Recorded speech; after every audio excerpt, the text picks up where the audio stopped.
இந்த இத்தனை வருட அனுபவத்தில் பார்த்தீங்கன்னா ஒருத்தருடைய ஜாதகத்தை கொடுத்து எனக்கு நீங்கள் வந்து பார்த்து சொல்லுங்கள் அப்படின்னு சொல்லி பத்திரிகையாளர்களாக இருக்கலாம், இல்லை சினிமா துறையில் இருக்கிறவங்களா இருக்கலாம், இல்லை அரசியலில் இருக்கிறவங்களா இருக்கலாம், ஒரு நார்மல் ஜென்ரலான பீப்புளாக பொதுமக்களாக இருக்கலாம். இதில் வந்து எனக்கு நிறைய கொடுத்தது கிட்டத்தட்ட ஒரு 100 பேருக்கு மேலே கொடுத்தது அண்ணாமலையினுடைய டேட் ஆஃப் பர்த் தான் கொடுத்து கேட்டாங்க. சீக்கிரமாக முடிவெடுக்க தயங்குவார்கள் அப்படின்னு சொல்லி குழப்பவாதி. அப்போ அதுவும் இவருக்கும் பொருந்தும். கண்டிப்பாக பொருந்தும். நம்ம இப்போ அவருடைய ஜாதகத்தை நான் சொல்கிறேன், அது நம்ம இப்போ நம்ம சோழி போட்டு பார்க்கலாம். ஆனால் இன்றைய தேதியில் நான் வந்து பார்க்குறேன் நிறைய பேருக்கு வந்து அண்ணாமலை மேலே ஒரு நல்ல ஒரு கியூரியாசிட்டி. நான் சொன்னேன் அவங்கள்ட்ட இந்த ஒரு 3-4 வருடங்களில் ஒரு 100 பேராவது எனக்கு பர்சனலாக அனுப்பியிருப்பாங்க. அவருக்கு எப்படி இருக்கு இதுவரைக்கும் நம்ம பார்த்த பிரச்சனத்தில், சோழி போட்டு பார்த்த பிரச்சனத்தில் தெய்வம் முடிவெடுக்கக்கூடிய தொகுதி வந்து கோயம்புத்தூர் தான். இல்லை, இப்போ கணபதி ராஜ்குமார் எடுத்துக்கிட்டீங்க அப்படின்னா அவர் திருவாதிரை நட்சத்திரம் மிதுன ராசி, ராமச்சந்திரன் அவிட்டம் நட்சத்திரம் மகர ராசி, அண்ணாமலை ஆயிலம் நட்சத்திரம் கடகராசி, கல்லமணி பூசம் நட்சத்திரம் கடகராசி. ஒரு பிரசன்ட் சூழல் சிச்சுவேஷனை பொறுத்தவரை இவங்க ஜாதகப்படி ஒரு நேரம் நல்லா இருக்கிறது அப்படிங்கிறது கணபதி ராஜ்குமாருக்கு நேரம் ரொம்ப ரொம்ப நல்லா இருக்கு. இது அண்ணாமலை ஜாதகத்தில் விதி மதி கதி அப்படின்னு பார்க்கணும். விதி அப்படின்னா லக்னம், மதி அப்படின்னா ராசி, கதி அப்படின்னா அவங்க பிறந்த மாசம். அப்படி பார்க்கும்போது மதிங்கிறது வந்து கடகம், கதிங்கிறது வந்து மிதுனம். அப்ப இது 3 படியும் பார்க்கும்போதும் அண்ணாமலை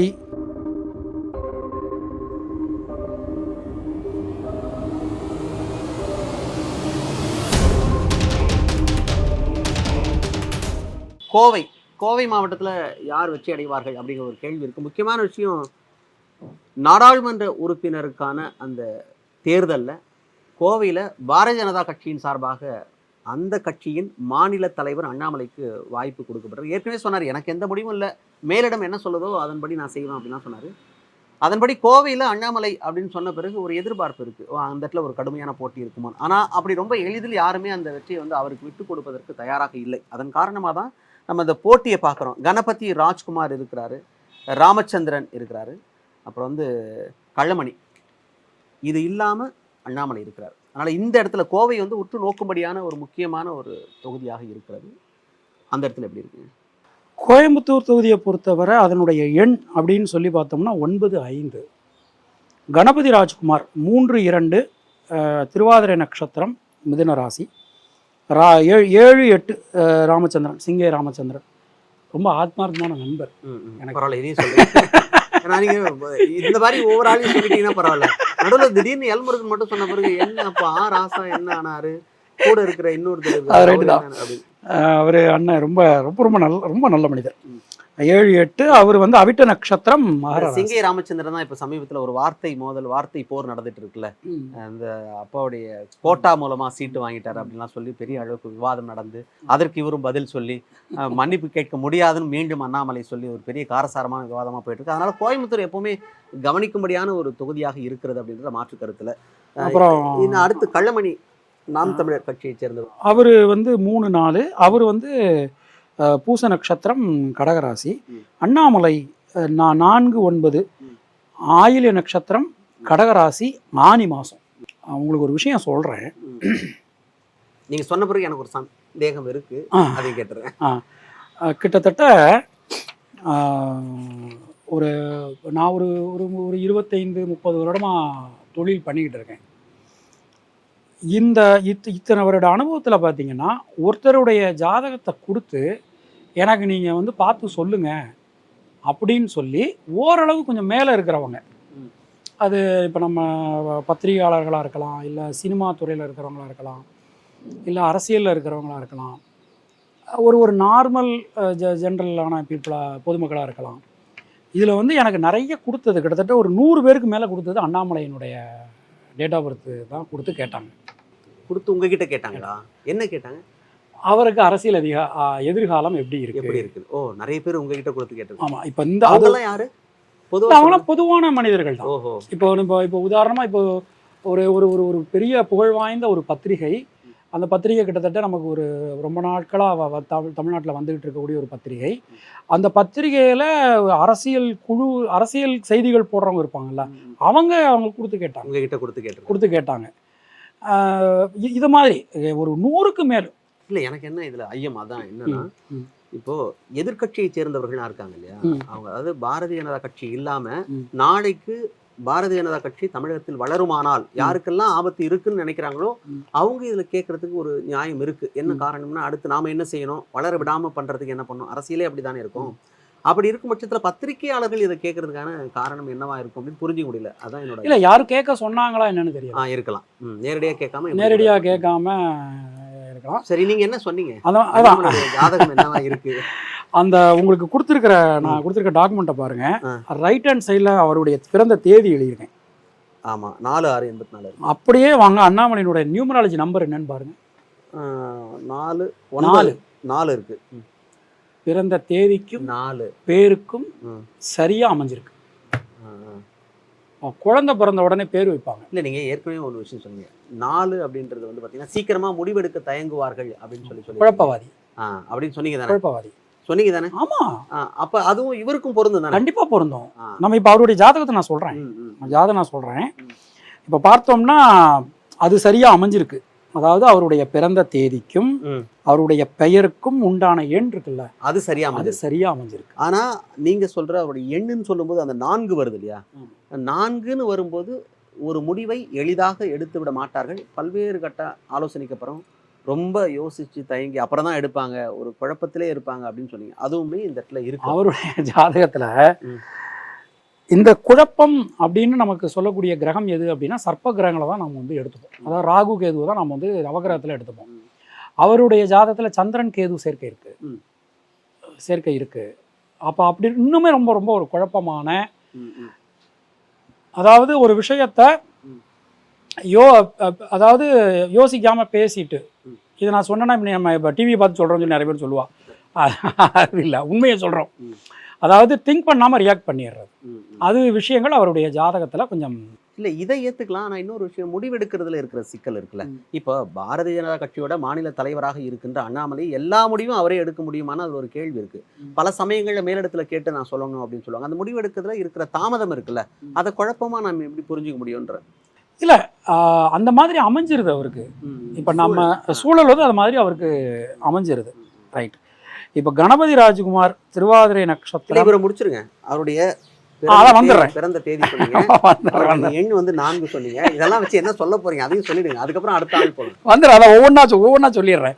இல்லை, இப்போ கணபதி ராஜ்குமார் எடுத்துக்கிட்டீங்க அப்படின்னா அவர் திருவாதிரை நட்சத்திரம் மிதுன ராசி, ராமச்சந்திரன் அவிட்டம் நட்சத்திரம் மகர ராசி, அண்ணாமலை ஆயிலம் நட்சத்திரம் கடகராசி, கல்லமணி பூசம் நட்சத்திரம் கடகராசி. ரைட். இப்போ இருக்கிற ஒரு ஒரு ஒரு ஒரு ப்ரெசன்ட் சூழல் சிச்சுவேஷனை பொறுத்தவரை இவங்க ஜாதகப்படி ஒரு நேரம் நல்லா இருக்கிறது அப்படிங்கிறது கணபதி ராஜ்குமாருக்கு நேரம் ரொம்ப ரொம்ப நல்லா இருக்கு. அப்போ இதில் வந்து போட்டியில் வந்து அண்ணாமலையும் இல்லை, சிங்கை ராமச்சந்திரனும் இல்லை. பர்சனல் ஜாதகம் இன்னைக்கு நீங்கள் கேட்டீங்கன்னா என்கிட்ட, ஐயா மிதுன ராசிக்கு எப்படி இருக்கு, மகர ராசிக்கு எப்படி இருக்கு, கடக ராசிக்கு எப்படி இருக்கு. மிதுன ராசிக்கு இன்னைக்கு டைம் நல்லா இருக்கு. அதன்படி பார்க்கும்பொழுது கோயம்புத்தூர்லயும் திமுகவுக்கு தான் வாய்ப்பு இருக்கு அப்படின்னு சொல்றோம். ஆனால் அண்ணாமலை ஜாதகத்தை பொறுத்தவரை நம்ம எப்போதுமே, எனக்கு இப்போ இதில் ராமச்சந்திரன் ஜாதகமும் அண்ணாமலை ஜாதகம் முழு ஜாதகம் கையில் இருக்கு. 2 பேருடைய முழு ஜாதகம் என் கையில் இருக்கு. கணபதி ராஜ்குமார் கல்லமணியுடைய ஜாதகம் வந்து முழு ஜாதகம் நம்ம கையில் இல்லை. நீங்க வச்சு சொல்றது எண்ணு அவங்க பிறந்த தேதி, அவங்க பிறந்த தேதி, அதை வச்சு நாம சொல்லிட்டு இருக்கோம். இதில் அண்ணாமலை ஜாதகத்தில் விதி மதி கதி அப்படின்னு பார்க்குறோம். விதி அப்படின்னா லக்னம், மதி அப்படின்னா ராசி, கதி அப்படின்னா அவங்க பிறந்த மாதம். அப்போ அப்படி பார்க்கும்போது அண்ணாமலை பிறந்தது கன்னியா லக்னம் விதி, மதிங்கிறது வந்து கடகம், கதிங்கிறது வந்து மிதுனம். அப்போ இது 3 படியும் பார்க்கும்போதும் அண்ணாமலை 99.9% அங்கே வந்து ரொம்ப டஃப் கொடுப்பார். கடுமையான போட்டியாளராக இருப்பார். ஆனால் வெற்றி அப்படின்றது வெற்றி வித்தியாசம் அப்படின்னு பார்த்தீங்கன்னா 100 ஓட்டு கூட இருக்கலாம். அப்ப இங்கேயும் கடுமையா தான் இருக்கும். ரொம்ப கடுமையாக இருக்கும். இப்ப இங்கேயும் ஆனா திமுகவுக்கு சாதகமான சூழல் இருக்கு அப்படின்னு சொல்லியிருக்கீங்க. சாதகமான சூழல், ஆனால் கணபதி ஜெயிப்பதற்கான ராஜ்குமாருக்கு, அதாவது திமுகவை சேர்ந்த கணபதி ராஜ்குமாருக்கான வாய்ப்பு பிரகாசமா இருக்கு. ஆனா எளிதில் அவரும் வெற்றி அடைய முடியும். 100% வச்சுக்கோங்களேன். இவர் 99.9. அவ்வளோ அவ்வளோ கிட்ட வந்திருக்கு. அதுக்கப்புறம் இங்க இந்த சிங்கே ராமச்சந்திரன் அவர் 98 வச்சுக்கலாம், அவ்வளவுதான். அவ்வளவுதான். எல்லாருக்குமே அங்க இப்போ அதான் நம்ம அந்த நீலகிரி மாதிரி தான் 33 33 33 அப்படின்ற மாதிரி தான் அந்த மாதிரி தான். அப்ப கடுமையான போட்டி அங்கேயும் ரொம்ப ரொம்ப கடுமையான போட்டி இருக்கு. அது நம்ம இப்போ நம்ம சோழி போட்டு பார்க்கலாம். ஆமா, அதுல என்ன சொல்லுது? ஏன்னா நான் தான் சொல்றேனே, இப்போ அந்த குறைவான வித்தியாசத்தை சோழி வந்து நிவர்த்தி பண்ணணும்னு நினைக்கிறேன். பார்க்கலாம்.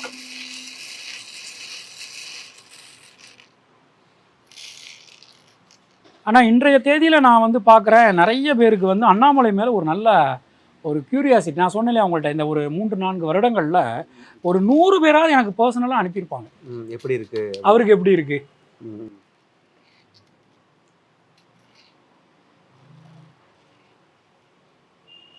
இப்போ திமுகவில் இருக்கக்கூடிய நண்பர்கள் வந்து உதயநிதி ஸ்டாலின் அண்ணன் அதை அனுப்பி கேட்பாங்க, அண்ணனுக்கு எப்படி இருக்கு கொஞ்சம் பார்த்து சொல்லுங்க அப்படின்னு கேட்பாங்க.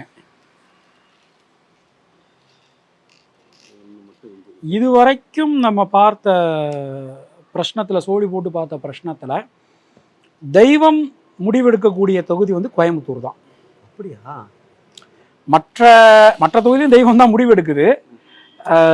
ஆனால் இதில் வந்து ரொம்ப ஒரு தெய்வத்தினுடைய ஒரு பயங்கரமான ஒரு சாநித்தியம் யாருக்கு அதிகமாக இருக்கோ அவங்களுக்கான வெற்றி வாய்ப்புன்ற மாதிரி, அவங்களுக்கான வெற்றி வாய்ப்பு. இதில் நம்ம அப்படி நாம் வந்து பார்க்கும்போது கணபதி ராஜ்குமாருக்கு 0.1% வாய்ப்புகள் ஜாஸ்தியாக இருக்குது, கூடுதலாகவே இருக்குது. 0.1%. சாமி எல்லாருக்கும் சம்மந்தானங்க, அது எப்படி ஒரு பக்கம் நிற்கலாம்? எனக்கு புரியல அது. அப்படி இல்லை இல்லை இல்லை, நான் கேட்குறது ஏதாவது தப்புன்னா சொல்கிறேன். நான் என்ன சொல்கிறேன், சாமி யார் பக்கம் அப்படிங்கிறத தாண்டி இவர் யார் பக்கம் அவர் யார் பக்கம்னாக்கா திமுக பக்கம், அதிமுக பக்கம், பாரதிய ஜனதா கட்சி பக்கம்னு சொல்கிறோம். சாமி எல்லாருக்கும் சம்மந்தானங்களே. சுவாமி சமந்தான். இப்போ உதாரணமாக இப்போ அண்ணாமலை வந்து இதில் இப்போ இந்த தேர்தலில் வந்து தோற்று போகிறாருன்னு வச்சுப்போம், ஒரு எடுத்துக்காட்டுக்கு சொல்கிறேன். தோற்று போகிறார் அப்படின்னா கூட அவருக்கான கடவுள் வந்து இன்னொரு வாய்ப்பு, இது இல்லாமல் உனக்கு வேற ஒரு வாய்ப்பு இருக்குடா, இதை விட பெருசாக இருக்குது உனக்கு தமிழ்நாட்டை ஆழ்வதற்கு கூட உனக்கு வந்து திமுக தான் வெற்றி அடைன்னு சொல்லிட்டேன். பாரதிய ஜனதா கட்சியில் இருக்கவங்க யாரும் எதுவும் நினச்சிக்காதீங்க, அதை விட பெரிய வாய்ப்பு இருக்குது அப்படின்னு சொல்லி சொல்ல வரீங்க.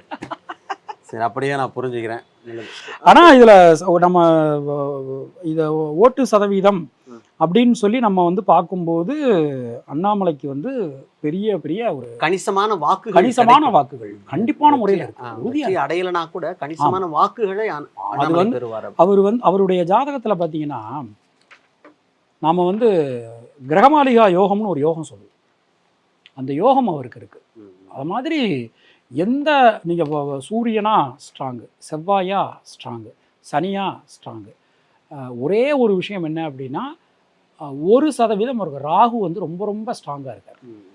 அதுதான் நான் ஒவ்வொரு இடத்துலையும் நான் வந்து சொல்லும்போது அவர் வந்து பேச்சை வந்து கவனிக்கணும், தான் என்ன வார்த்தைகளை கவனிக்கணும், வார்த்தைகளை. ஏன்னா ராகு வந்துருச்சு அப்படின்னா, ராகுங்கிறது விஷத்தை குறிக்க முடியாது. ஒருத்தருடைய ஜாதகத்தில் ராகு ரொம்ப வலுவாக இருந்தாருன்னா அது வந்து வார்த்தைகளில் வந்து விஷம் வந்துடும். அதனால வார்த்தைகளை கொஞ்சம் கவனமாக கையாளணும் அப்படின்னு ஒவ்வொரு இடத்துலையும் நான் சொல்லிக்கிட்டு இருக்கேன்.